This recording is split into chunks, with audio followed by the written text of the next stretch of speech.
others have already been interrogated, leaving only a few for further investigation. In another scene, Timo, who has returned to Walson, meets Pierre, who is still employed as a caretaker at the same park. Pierre is overjoyed to see his old friend after so many years, and he invites him to his home. The two sit awkwardly in the living room until Timo asks what Pierre did with the recent missing girl.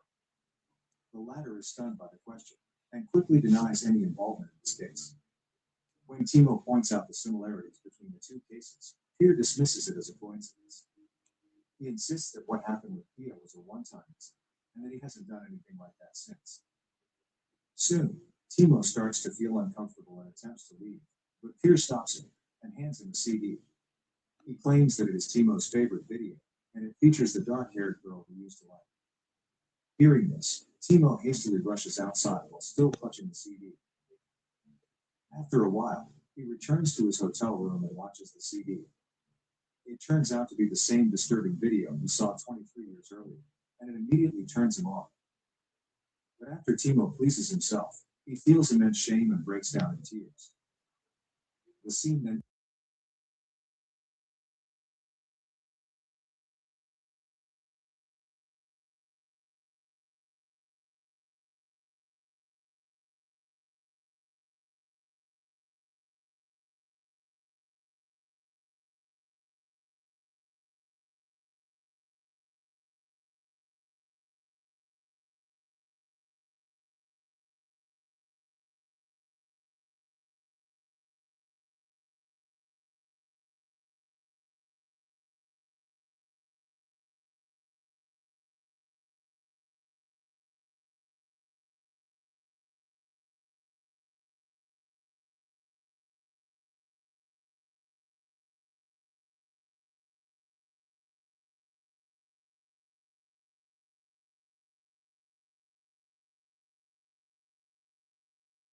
proactively brings up the topic of children. When a lady realizes that her daughter was murdered 23 years ago, Timo apologizes for bringing up the painful memory.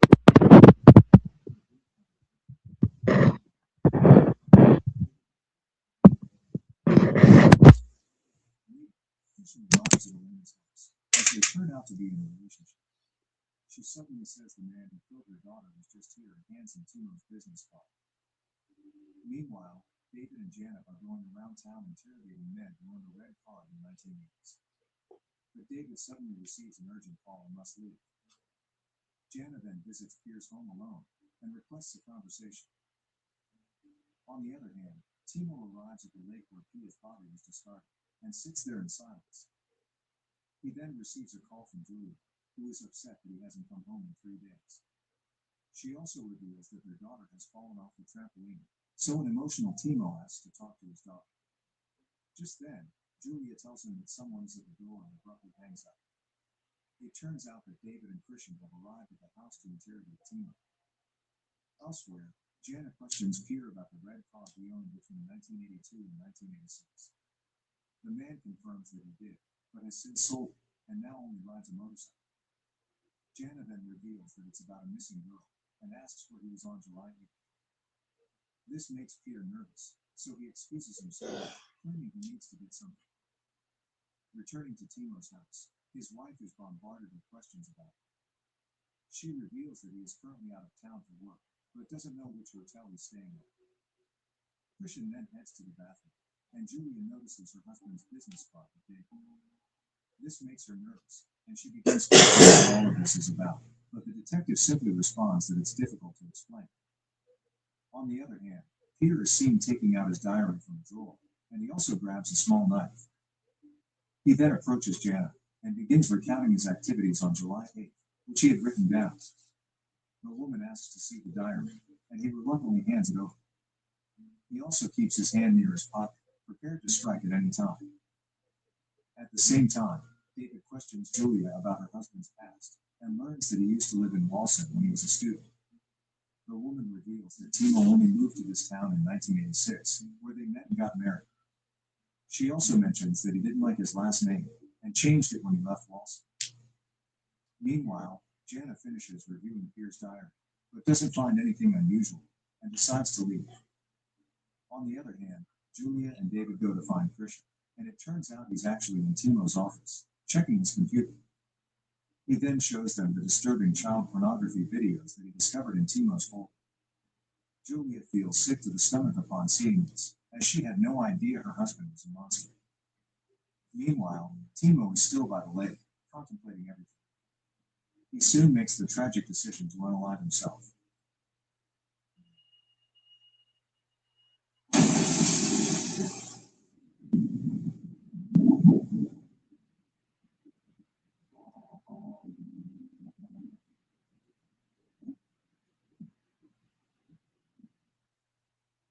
Sometime later, police officers arrive at the scene and lift the car along with Timo's lifeless body. This makes Christian feel accomplished, and he believes that he has finally solved the case. Various news reports quickly spread, revealing that the perpetrator in Pia and Sinica's cases has been identified after many years. The next day, an old man is seen swimming in a different lake in another area. But then all of a sudden, after a short time in the water, he accidentally spots a body, which turns out to be Sinica's. Soon after, the police retrieve the body and inform her parents of the tragedy. Later, while her parents were in the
The woman is reading a newspaper and informs him about Timo, a suspected pedophile who took his life.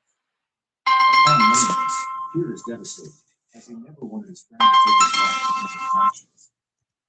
The movie then ends with the sick man returning to his apartment and grieving over the loss of his friend. What's up, light skin? See you again in the next video.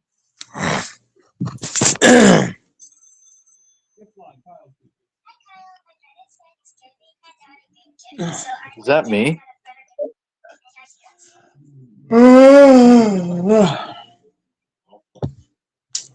Oh man, where's Fambo?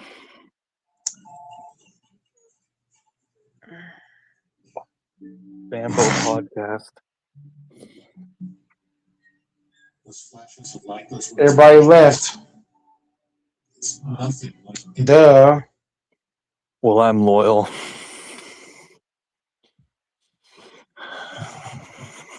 Fambo.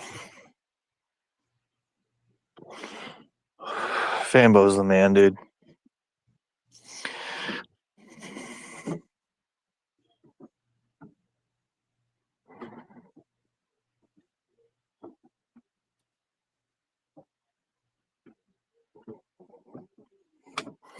Maybe I take the Knicks against you in a bet.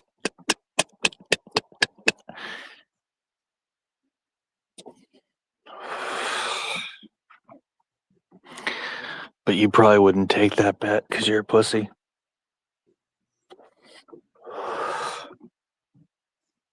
Would you, Whatever help pussy? you sleep at night. Hmm? Whatever help you sleep at night. I take the Knicks for 40. Sounds Make it in. sounds like a pussy bet to me.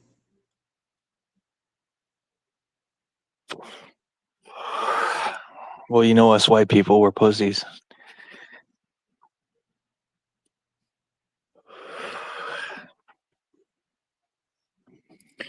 That's too bad Texas hopped off.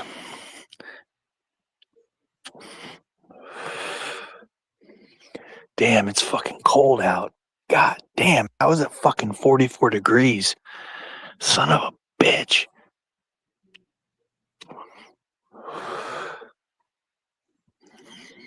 Shoot, in order for me to get a chick, I might have to get stronger. I might have to. I don't know. Man, I gotta go back. I gotta go back to Cali, dude. When I was in Cali, dude, I was pulling them back. I just walk into a room. This was when I was 29, 28. I just walk in a room, man, and those bitches in Cali, they're probably the prettiest girls I've ever seen. Those women. Wow, up in NorCal. White girls and Latinas, that's what they had there. Holy shit. All I had to do was walk in. I never should have left there, dude. I had a girlfriend at the time. I didn't cheat on her, but man, I could have just pulled them back. She was out of town for a week, and I went out, and I was getting numbers left and right. I was just going into bars, talking to girls. Before I knew it, my hand was on their waist, hand was on the booty. They were all in it for it. I mean, I could just go into bars, do whatever I wanted, dude. Like it was. I took a lot of that for granted. I never should have left there. Never should have left Cali. Had an opportunity to work at an investment firm there. Biggest mistake I ever made was leaving, man. But pussy isn't everything, man. All you need to do is find yourself one special woman. That's what I'm looking for. One special woman. I don't think it's like my Colombian girl. She complains too much. It's not her. And she is such a clean freak. She wants everything clean all the fucking time. Dishes, plates, bed, clothes, doesn't want anything. And I could use being more clean and organized, but she's clean on a level that like she's very strict with that.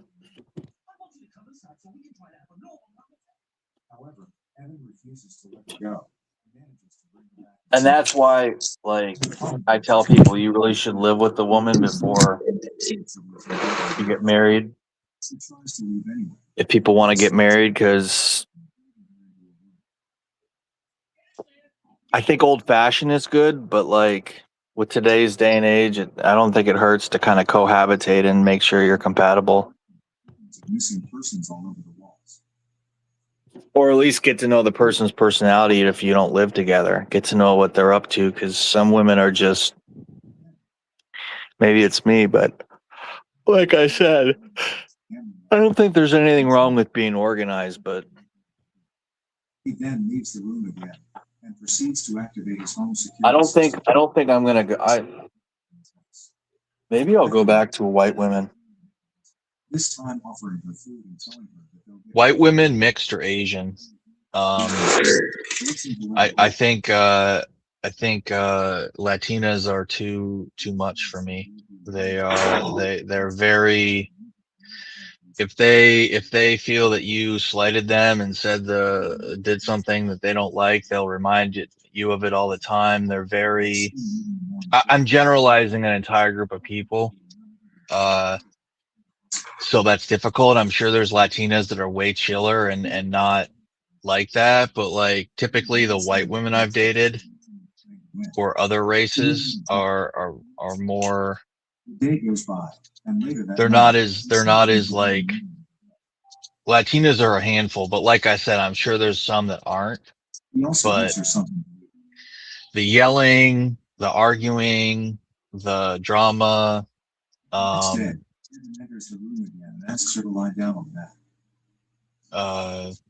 I bet you could find Latinas that aren't all like that are more He tells her to start chill. the sit up. Lily initially But typically the cooperates. chillest girls I've dated are white girls, Asians. Black girls, African women are pretty chill.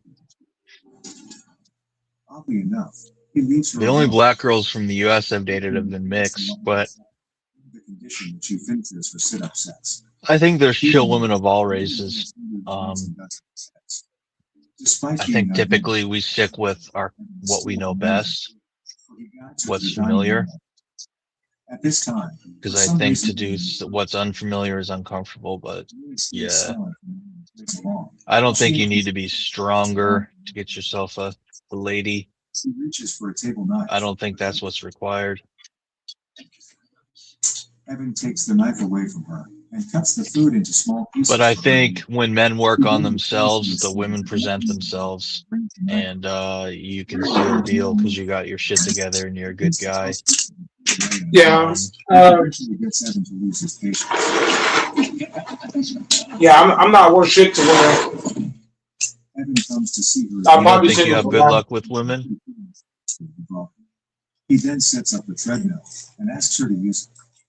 While Lily exercises, women hate me more than Kevin Samuels. Evan excitedly tells him that Catherine has returned and is now exercising downstairs. That's not good. Convinced that Evan forgot to take his It's medicine, terrible. he tells Evan to seek therapy, and this offends Evan, who obviously thinks that he is 100% sane. Here we learn that Evan is suffering from delusional disorder. I'll probably stay single forever. Until the brother walks away with dejection. Not long after, Evan returns to the basement to check up on Lily. Women don't fuck with me. I have no clue why. Because I'm a great person. Are you? You treat them good? Lily then decides to play. I don't even get to speak to women. Evan then They didn't even want to talk to me. And the camera pans to a picture of the younger daughter Catherine on the fridge. While she showers, Evan makes the bed. He is now so deep when women see me, their face get crazy. Lily reluctantly decides to play ball, even agrees to put on Catherine's clothes. Later on, Lily finds in a bad way. And finds to get down, huh? After taking some time to scare them, Lily exits the bedroom and begins to try to sneak out. Yeah, I don't got no chance to get a woman.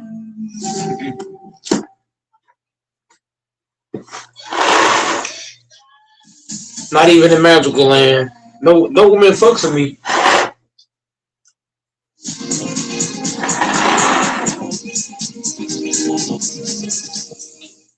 I can't tell if you're trolling or being serious, Goat. Being serious. I'm not attractive. I'm not attractive.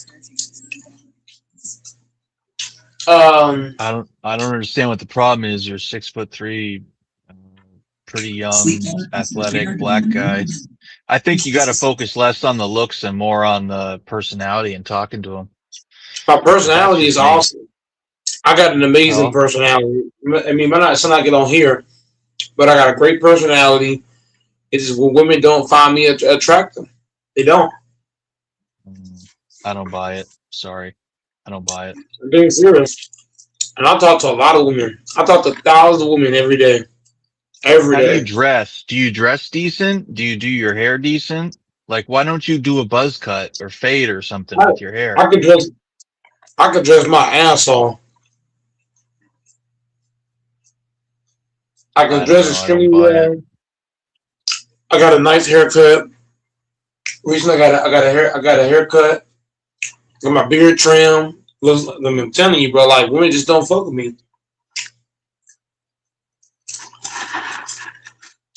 It's just crazy.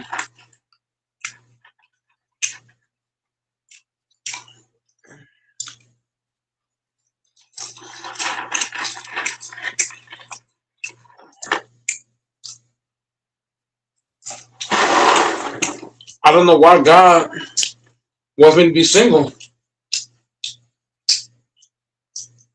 I'm just not attracted to. I'm not attracted to no woman. 25% on a Helix Twilight Luxe mattress, or save up to $1,500 on a. Evan asks where she's going, and Lily says she just wants to see if he needs help.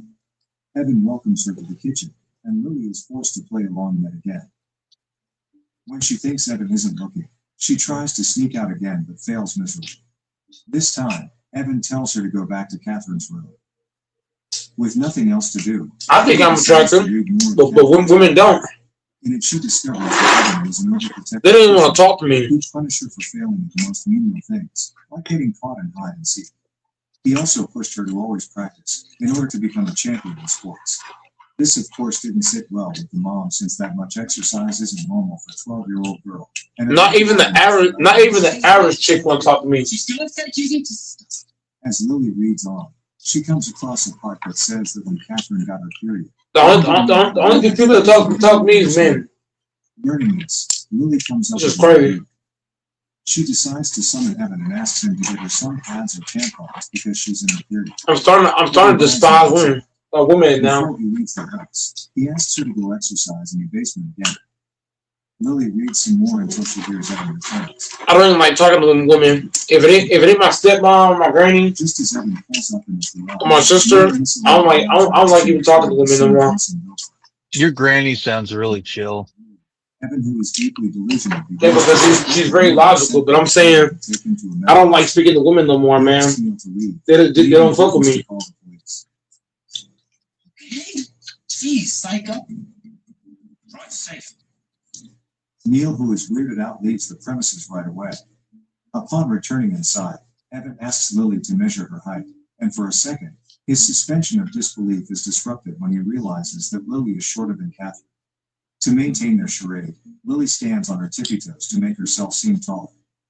He then asks her to skip rope. Lily, who has grown tired of being told what to do, decides to beat it.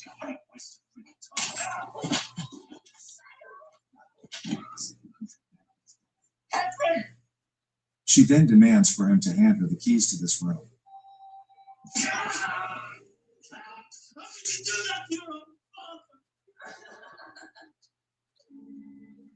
Women just don't fuck with me, man. It's what it is. Catherine's diary and discovers that Evan's wife was killed in a car accident, which left Catherine alone with Evan.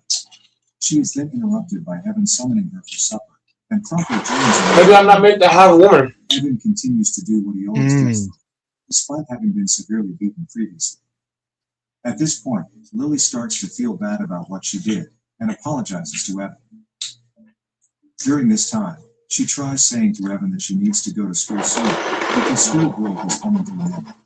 Evan tells her that she's going to be homeschooled. Some things are meant to be, some things aren't. He asks her to play hide. Maybe I'm meant to be single. The game they used to play with Catherine. Lily plays along and fakes an injury during the game, which in reality is a ruse so that she could spend more time reading Catherine's diary. Out of nowhere, an earthquake strikes. Evan guides her outside to safety, and afterwards, they proceed to clean up the mess inside the house caused by the earthquake. Lily comes across a framed picture of Evan finishing the race, and he explains to her that all he wants is for his daughter to continue in his footsteps and become a track athlete. On the next day, I'll see some of the ugliest dudes getting he's in the women. middle of making her run laps. I'm so fucking annoyed. Straight ahead, don't get distracted. Come on, put the pace on, keep the pace up. No, wait, Catherine.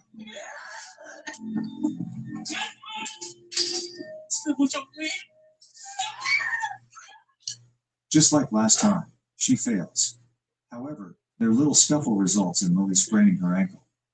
With her injury, Lily decides to put aside her escape plan and promises to herself that she's going to train herself to become faster once she heals. In the meantime, goes about her days pretending to be Catherine. Months go by, and Lily begins to get used to the training Evan makes her go through.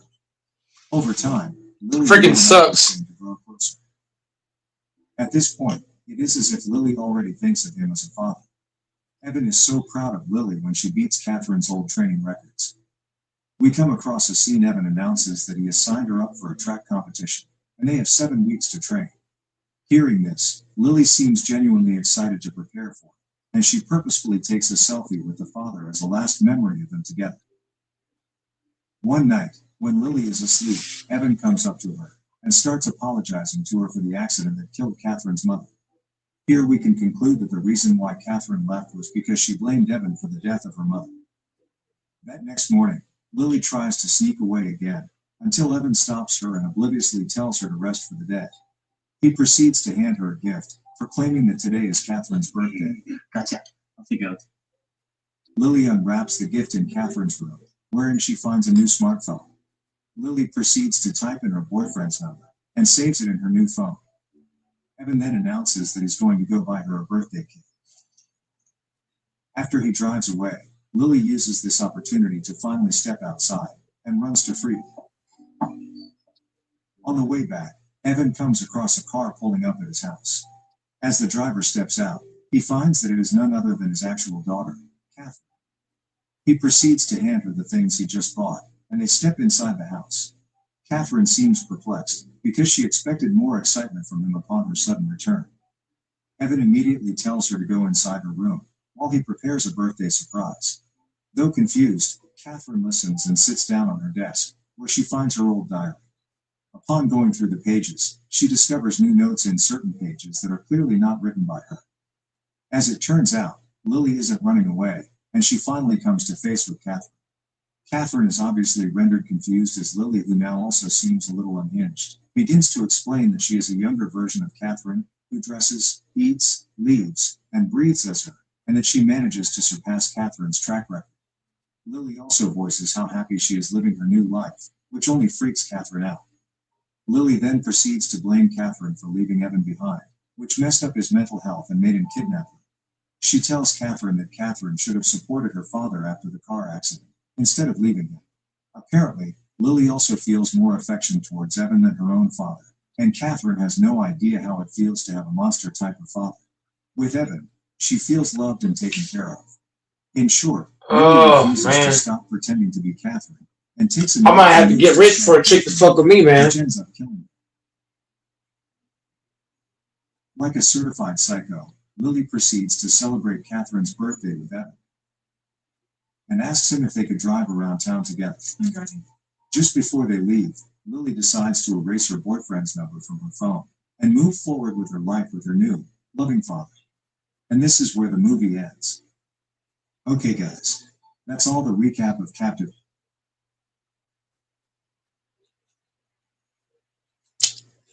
I guess Doris went to go watch some XXX.com. This is from the woman over there.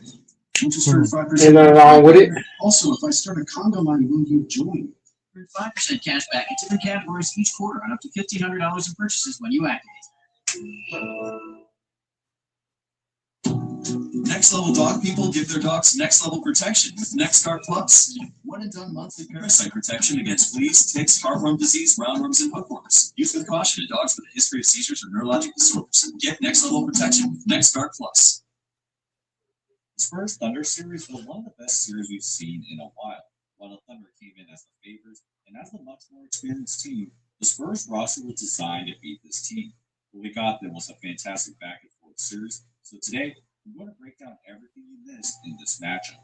But before we get into it, a big thanks to FlexiSpot for sponsoring this video. We've recently teamed up with NBA star Paul George on a special collaboration called Champions Don't Clock Out. And thank goodness for FlexiSpot because they came through at the perfect time. As you may know, I moved to New York City a few months ago, but I finally found the actual place I'll be settling down for a bit.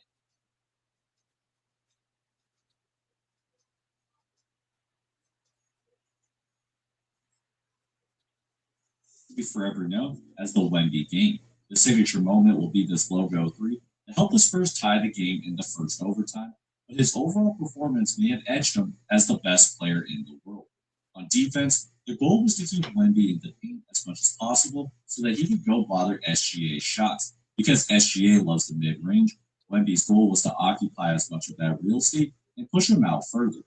On this one, notice how Wemby starts on Lou Dort, but as SGA drives, Wemby comes all the way to the other side to block his shot. If he could block that, you can imagine how that really affected SGA's approach. He had to take more step-back shots than he normally does. But the key was that he was a little farther out than he'd like. This was in part of a larger effort from San Antonio to bottle up any dribble penetration and dare OKC's role players to knock out open shots at a consistent level. The Spurs crowded SGA by even bringing 3 guys up to him at times, and OKC could not make them pay, except for Alex Caruso. In Game 1, He knocked down 8 of his 14 three-point attempts, with a lot of them punishing Wemby for roaming around. Because Caruso was not known as a shooter, Wemby often guarded him so that he could help on anyone else. That left Caruso as the open guy, and he was not afraid to let it fly. On a night where SGA was struggling, Caruso kept OKC's offense afloat as he led the entire team with 31 points. At the same time, he gave Wemby problems on defense. While he is about a foot shorter than him, he made it hard on Wemby to catch the ball. And because he's much smaller, he could be more aggressive and play the passing lanes hard. This was part of a bigger problem down the stretch for San Antonio. What they wanted to do was get the ball to Wemby in the middle of the floor, but he couldn't free himself up. The Thunder would hold him, and they had another defender just waiting next to him. Even if he did get the ball, the Thunder had time to collapse on him and bother his shots. This was part of the reason the Spurs couldn't close the deal because they kept trying these Wemby face-ups. But with another chance to close it out in double OT, the Spurs spread the floor out this time and put Wemby on the baseline. With all the space in the paint, Wemby half spins to make his catch easier. Caruso has no choice but to gamble, and Wemby slams it in Chet's face plus a foul to put the Spurs up 4. Then, after an OKC miss, the Spurs spread everyone out again. Wemby goes to a full spin this time, which drops Caruso, and he drops the ball through the net. That was Wemby's 40th and 41st point, and more importantly, San Antonio stole Game 1 on the road. So going into Game 2, OKC knew that Caruso was probably not going to hit 8 threes again, so they had to figure out a different way to score against the alien. In Game 2, the Thunder made a surprising move, keeping Isaiah Hartenstein in the starting lineup. In Game 1, Hartenstein did start for the first few minutes, but the Thunder went down by 7 early, and he never played again when Wemby was on the floor. The biggest reason was the spacing. Because Hartenstein doesn't shoot, Wemby could just patrol the paint and attend to anything the Thunder tried to do. That's why Dagnall put Alex Caruso in the game, and he punished Wemby all night with his outside shooting. But in Game 2, Hartenstein changed the game in 2 areas. The first was his ability to screen Wemby out on offense. After spending all of Game 1 essentially bothering the Thunder's mid-range shots, Wemby was getting screened out, which allowed OKC to get clean looks. On this one, when SGA gets the ball, notice how Hartenstein just pins Wemby in the paint. That lets SGA go one-on-one, and he can now get into the mid-range. Because Hartenstein is so much bigger, Wemby cannot break free from his grasp, so SGA could then dribble much more freely and get to his spots. The second area was on the offensive glass. Hartenstein grabbed 8 offensive rebounds, with a lot of them punishing Wemby for helping out other OKC players. Because the Thunder knew Wemby was going to roam around the court, Hartenstein knew he was going to have mismatches in the paint. That's why he was first to the ball on a lot of these misses, and when he wasn't grabbing the board, he was pinning Wemby under the basket so that someone else could get the rebound. And as the game wore on, his rebounding gravity got Wemby out of position multiple times and helped OKC get key extra possessions in the fourth quarter. With the rebounding margins essentially at even, the turnovers in San Antonio were much more magnified. The Spurs turned the ball over 21 times in Game 2, and OKC scored 27 points off those turnovers. The guy that's had the most trouble in this series was Stephon Castle. After turning the ball over 11 times in Game 1, he gave the ball away 9 more times in Game 2. The thing is, Castle has had a lot of trouble calculating OKC's range. When he's looking for his teammates, they look slightly open, but the Thunder are very active with their hands, which disrupts those passing lanes. Notice how a lot of Castle's turnovers were live ball turnovers. But while OKC did not score directly in transition, it got the Spurs out of position and much easier shots in the half court. At the same time, though, Castle scoring and playmaking kept the Spurs in this game. Most are going to remember his thunderous dunk on Hartenstein in the second quarter, but aside from his turnovers, Castle is one of the few guards that can consistently make plays against OKC's physical defense. The reason he has the ball is because he can find driving lanes and deliver pinpoint passes to his teammates. So even though the Thunder were leading for most of the night, the Spurs climbed back in the game and pushed the deficit down to 5 with just less than 90 seconds to go. And after an offensive foul from SGA, the Spurs had a chance to really put the pressure on the defending champs. After a horrible miss, Keldon Johnson gets the offensive rebound and gets it out of Castle, except he throws it away for his 9th turnover of the game. On the other end, the Thunder had SGA iso Castle. He slams on the brakes, goes to the step back midi, and that basket puts the Thunder up 7. That was enough to escape Game 2 with a big win and tie the series at 1 game apiece. In Game 3, OKC's bench stole the show in San Antonio. The Spurs jumped out to a quick 15-0 lead after this Devin Vassell 3, and that's when Dagnall went to the bench and they picked San Antonio's defense apart. What makes this bench so lethal is that everyone on this team is getting hot at the right time. Because San Antonio's defense revolves around bringing 2 to SGA, the Spurs are now scrambling to open guys, which is stretching them out to the max. As a result, it didn't matter whether the Spurs had Wemby on the floor or not, because Wemby wants to bother SGA as much as possible. Now the Thunder can move the other guys around to take advantage of that. On this one, SGA is driving on the wing, so Wemby's coming over to help. With 2 on SGA, Case and Walls cuts to the dunker spot for an easy 2. The Spurs' willingness to double SGA also now nullifies Wemby's impact in the paint, because the Thunder are just spreading SGA out. Wemby now has to go close out harder than he normally would. For example, SGA starts to drive and Wemby comes to double. That leads to a few kickouts, and the Spurs do a great job rotating. But now, Wemby's matched up with Jared McCain. The Thunder identify that. Wemby closes out too hard, and McCain drives straight at him for 2. This one, though, might have been the most mentally deflating. At first glance, the Spurs defense looks good, with 3 guards all shading up towards SGA, with Caruso moving along the baseline and AJ Mitchell moving around. Wemby's not really sure who he should be moving towards. At the same time, 2 guys are closing out to SGA, so he finds the guy Wemby wanted to leave all series, and he gets him with the pump fake. Because of this, 2 things didn't happen. The Thunder's bench scored 76 points in Game 3 because McCain, J-Wall, and Caruso were all knocking down threes. And 2, because Wemby spent so much time chasing the open guy on the perimeter, he only had 4 total rebounds in this game. One thing San Antonio didn't do well was play better at the point of attack against SGA. Especially in Game 3, they were undisciplined against him. They did a good job staying in front of him initially, but they would get over-aggressive. SGA got the Spurs defenders on the pump fake a few times, and other times, they got way too handsy with him, especially when he was about to shoot. Overall, SGA had 12 free throws in this game, but at least 7 of those were just from not staying composed on that entire defensive possession.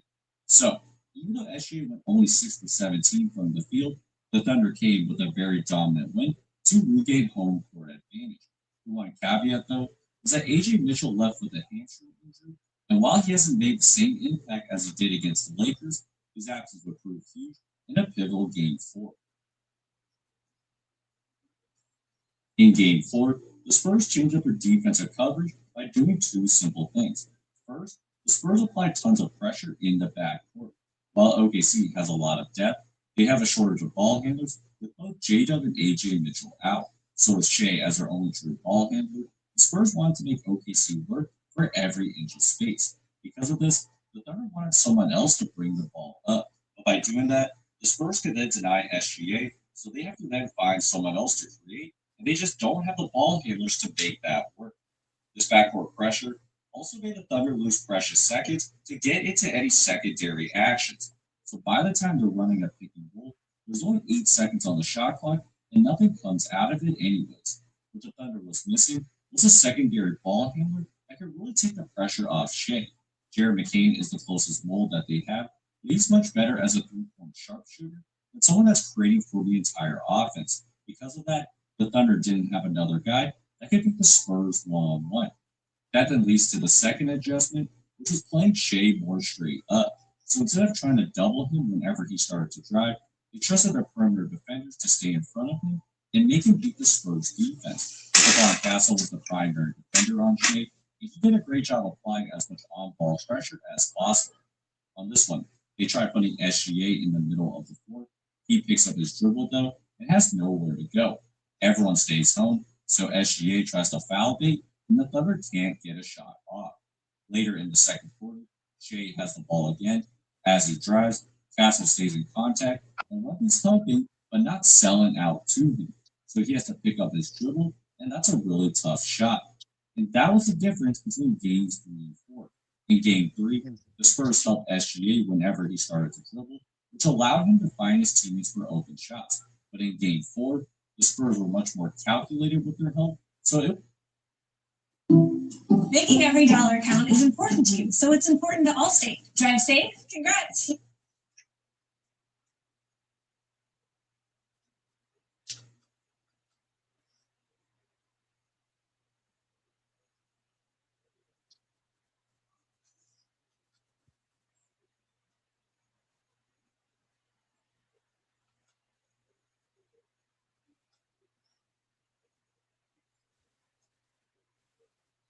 Mitch Big Boy Balls Johnson. That's what I'm calling him now. Why? Because Victor Wembanyama picks up his 5th foul. SGA hits a tough turnaround. Timeout. They're only up by 6 points, and they put Luke Cornett in the game.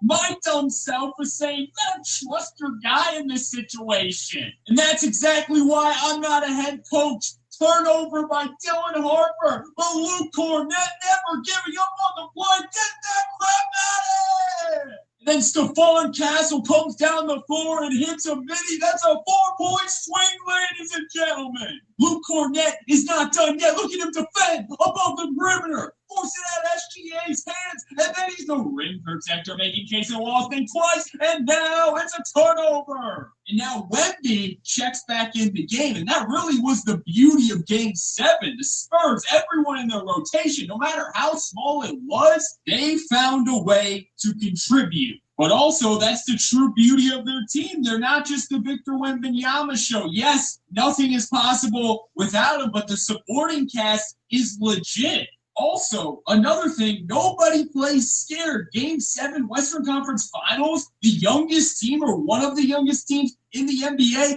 and they did not flinch for a moment. I saw everyone on that floor. No one was scared for the Spurs. But as I was saying, everyone did their part. Can we shout out Julian Champagnie? He had 20 points tonight. And in the beginning of the series, the first 4 games, he was shooting 17% from 3, while averaging just 7 points per game. And then the last 3 games, he's averaging 17 points while shooting 50% from 3 on 8 attempts per game. Games 5 through 7, he was averaging 4 made threes per game. What about Keldon freaking Johnson in Game 7? This was a guy who I thought was very quiet throughout the entire series. And then in the 4th quarter of Game 7, he completely shifted the momentum. 2 big threes, but not only that, he was bullying OKC and crashing the glass every single time. They do not win Game 7 without him. How about 20-year-old Dylan Harper? It's been an up and down series for him, but my goodness, his highs have been so high. And of course, you can trust him to close out a Game 7 as a 20-year-old rookie. He had a clutch offensive rebound. And then what is this shot? They're up by 9 points. This was a semi-dagger. Step back 3-pointer, because why freaking not? And that's what I need. No one on this team fails because they're afraid or nervous. They just naturally fail, which allows them to naturally succeed because they're all playing with supreme confidence. So you have to give credit to the coaching staff. Also, it's time to acknowledge De'Aaron Fox. A lot has been said about him. He's not worth the contract. He's just standing in the way of Dylan Harper. But let's be real. They don't win this series without him, because in the beginning of the series, Stephon Castle and Dylan Harper, they were turnover machines. You saw the value of De'Aaron Fox because he can handle the ball through pressure and limit turnovers for San Antonio. So get this, the first 2 games of the series as a team, they were averaging 22 turnovers per game. Once De'Aaron Fox got on the floor the rest of the series, they ended up only averaging 13 turnovers. I mean, that's truly game-changing, considering a big way OKC wins is turning defense to easy points. But also, Fox just deserves credit for gutting it out. A high ankle sprain. That is very tough to play through. And all I hear is NBA players,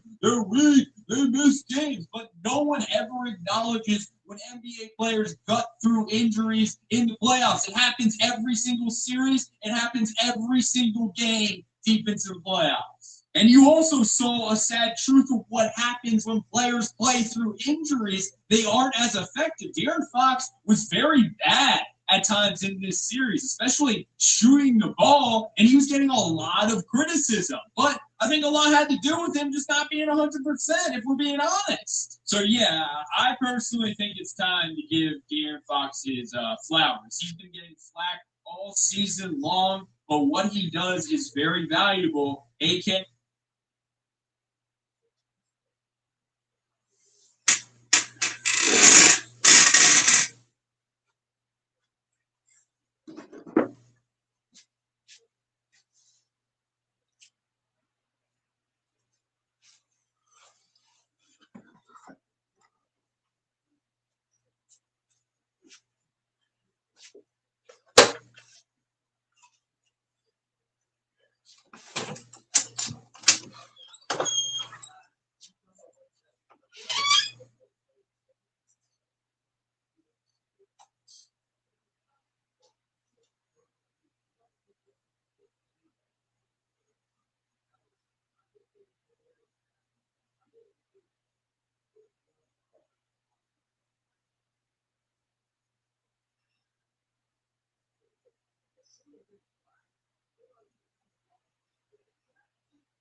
What if that beach view they promised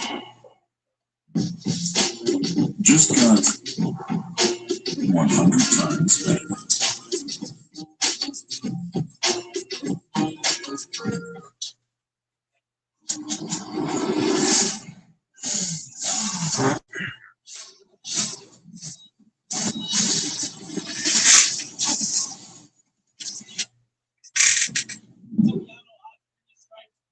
Left, I got Todd Mitchell. To my right, I got a Keely. I'm gonna start with two Ty. Last time we saw you was lockdown season 2. You came out with injury, but ended up winning your first game against Go, and now you're back with no odds. So talk to me about this game. What are your thoughts about this game, Keely?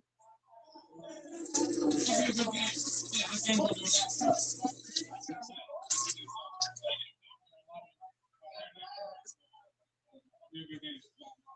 Keely, first game on the scene. I've heard great things about you in the Waterbury area, Division 1 player. What are your thoughts about this game against Todd?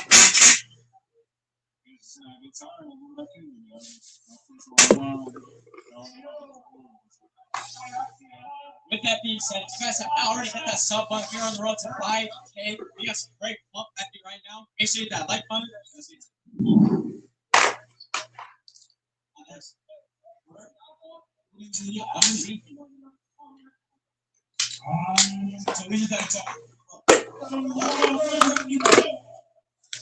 First main event. Achille Evans. Good defense.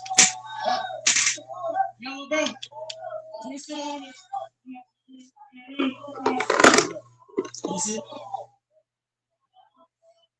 Ty Mitchell the rock.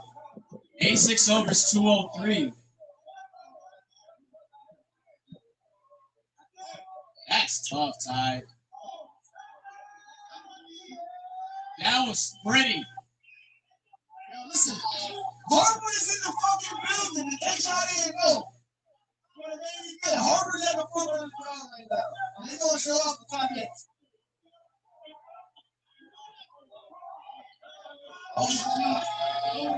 Oh!